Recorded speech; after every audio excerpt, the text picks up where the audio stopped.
Fundamentals by Neville Goddard. With so vast a subject, it is indeed a difficult task to summarize in a few hundred words what I consider the most basic ideas on which those who seek a true understanding of metaphysics should now concentrate. I shall do what I can in the shape of 3 fundamentals. These fundamentals are self-observation, definition of aim, and detachment. The purpose of true metaphysics is to bring about a rebirth or radical psychological change in the individual. Such a change cannot take place until the individual first discovers the self that he would change. This discovery can be made only through an uncritical observation of his reactions to life. The sum total of these reactions defines the individual's state of consciousness. And it is the individual's state of consciousness that attracts the situations and circumstances of his life. So the starting point of true metaphysics, on its practical side, is self-observation in order to discover one's reactions to life. Reactions that form one's secret self, the cause of the phenomena of life. With Emerson, I accept the fact that man surrounds himself with the true image of himself. What we are, that only can we see. There is a definite connection between what is outer and what is inner in man, and it is ever our inner states that attract our outer life. Therefore, the individual must always start with himself. It is one's self that must be changed. Man, in his blindness, is quite satisfied with himself, but heartily dislikes the circumstances and situations of his life. He feels this way, not knowing that the cause of his displeasure lies not in the condition nor the person with whom he is displeased, but in the very self he likes so much. Not realizing that he surrounds himself with the true image of himself, and that what he is, that only can he see, he is shocked when he discovers that it has always been his own deceitfulness that made him suspicious of others. Self-observation would reveal this deceitful one in all of us, and this one must be accepted before there can be any transformation of ourselves. At this moment, try to notice your inner state. To what thoughts are you consenting? With what feelings are you identified? You must be ever careful where you are within yourself. Most of us think that we are kind and loving, generous and tolerant, forgiving and noble. But an uncritical observation of our reactions to life will reveal a self that is not at all kind and loving, generous and tolerant, forgiving and noble. And it is this self that we must first accept and then set about to change. Rebirth depends on inner work on one's self. No one can be reborn without changing this self. Any time that an entirely new set of reactions enters into a person's life, a change of consciousness has taken place, a spiritual rebirth has occurred. Having discovered, through an uncritical observation of your reactions to life, a self that must be changed, you must now formulate an aim. That is, you must define the one you would like to be instead of the one you truly are in secret. With this aim clearly defined, you must, throughout your conscious waking day, notice your every reaction in regard to this aim.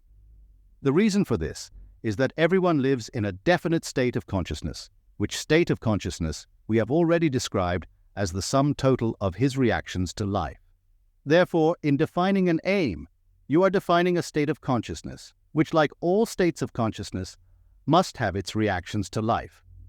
For example, if a rumor or an idle remark could cause an anxious reaction in one person and no reaction in another, this is positive proof that the two people are living in two different states of consciousness.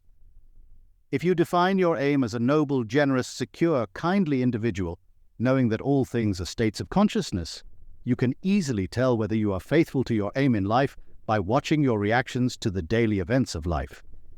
If you are faithful to your ideal, your reactions will conform to your aim, for you will be identified with your aim and therefore will be thinking from your aim.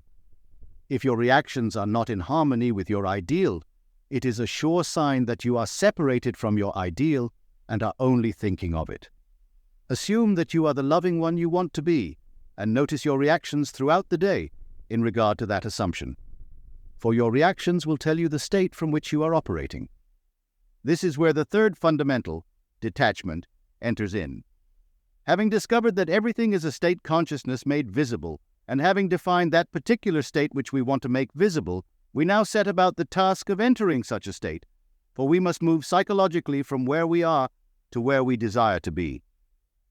The purpose of practicing detachment is to separate us from our present reactions to life and attach us to our aim in life. This inner separation must be developed by practice. At first, we seem to have no power to separate ourselves from undesirable inner states, simply because we have always taken every mood, every reaction as natural and have become identified with them. When we have no idea that our reactions are only states of consciousness from which it is possible to separate ourselves, we go round and round in the same circle of problems, not seeing them as inner states but as outer situations. We practice detachment, or inner separation, that we may escape from the circle of our habitual reactions to life. That is why we must formulate an aim and constantly notice ourselves in regard to that aim. This teaching begins with self-observation. Secondly, it asks, what do you want? And then it teaches detachment from all negative states and attachment to your aim.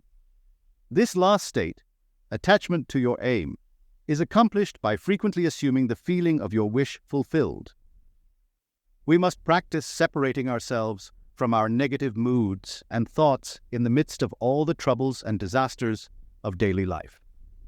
No one can be different from what he is now, unless he begins to separate himself from his present reactions and to identify himself with his aim. Detachment from negative states and assumption of the wish fulfilled must be practiced in the midst of all the blessings and cursing of life. The way of true metaphysics lies in the midst of all that is going on in life. We must constantly practice self-observation, thinking from our aim, and detachment from negative moods and thoughts, if we would be doers of truth instead of mere hearers. Practice these three fundamentals, and you will rise to higher and higher levels of consciousness. Remember, always, it is your state of consciousness that attracts your life. Start climbing. You've been listening to Fundamentals by Neville Goddard. Thank you for listening to this Neville Daily audio production. Please subscribe for free at nevilledaily.com to receive future audiobooks, free lectures, and exclusive remastered audios from Neville Goddard. Head over to nevilledaily.com to join the free newsletter. Thank you for listening, and may your heart's deepest desires manifest.